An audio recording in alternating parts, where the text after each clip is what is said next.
Bueno, me presento, mi nombre es Nelson Javier y con mi compañero Juan Andrés Cerrato les explicaremos la guía número 7, que se trata de integradores y derivadores con amplificadores. Bueno, comencemos. Principalmente yo les vengo como a explicar la sesión número 1 y mi compañero va a explicarles la sesión número 2. Bueno, ¿en qué consiste la sesión número 1?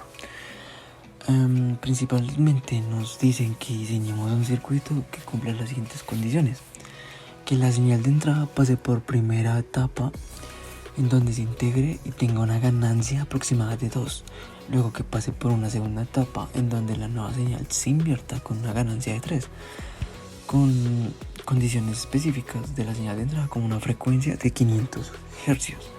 Bueno, para el primer circuito se diseñó una señal de entrada que pasa por una primera etapa en donde se integra y tiene una ganancia aproximada de 2. Luego pasa por una segunda etapa en donde la nueva señal se invierte con una ganancia de 3. Eso quiere decir que la señal de entrada es de 500 Hz de frecuencia.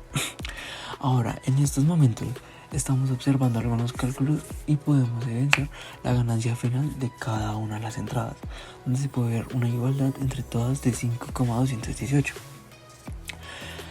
Otra condición sobre la señal de entrada pase o parte más bien por una primera etapa en donde se derive y tenga una ganancia aproximada de 2, y pase por una segunda etapa en donde la nueva señal no se invierta con una ganancia de 2.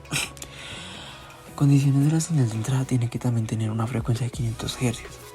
El diseño del circuito en el cual la señal de entrada pasará por una primera etapa en donde se deriva y tuviera una ganancia aproximada de 2, y pasa por una segunda etapa en donde la nueva señal no se invertirá con una ganancia de 2, en donde la señal de entrada es de F igual a 500 Hz, o sea, la frecuencia.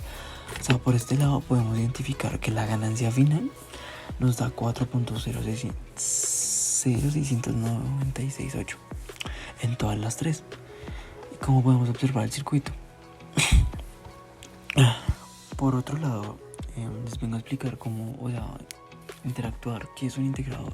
Es un dispositivo que en una salida se realiza la operación matemática de la integración. Los integradores electromagnéticos son usados más en aplicaciones tales como en la medición del flujo del agua o la potencia eléctrica, y los integradores electrónicos fueron en base a un computador analógico.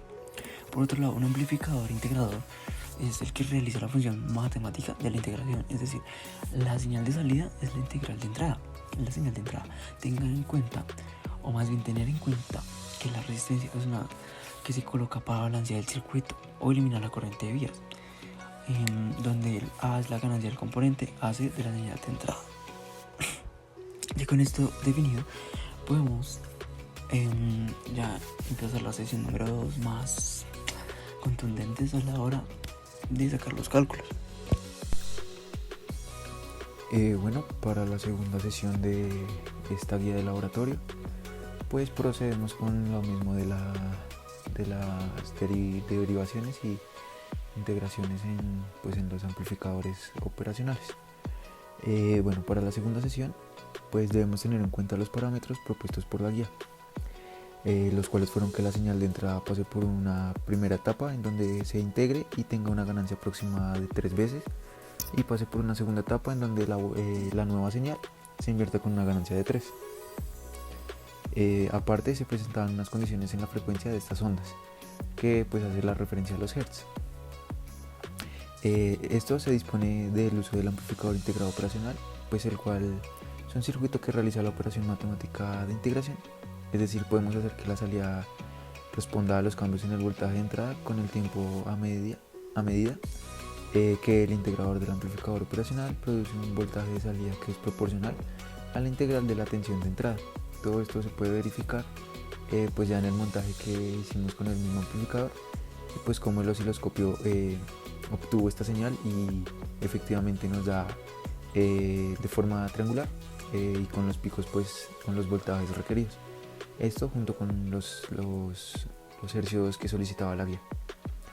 De esta forma pues se atenuó la señal para que se den las condiciones, y pues como digo, se presenta la onda requerida por el ejercicio. Aparte, pues tenemos que tener en cuenta que este amplificador aparte de que es una forma de filtro, pasa abajo de primer orden que se basa en una resistencia condensador. Y pues tenemos en cuenta también esos dos elementos, el pasivo y activo, para que pues se nos dé todo el parámetro para la onda.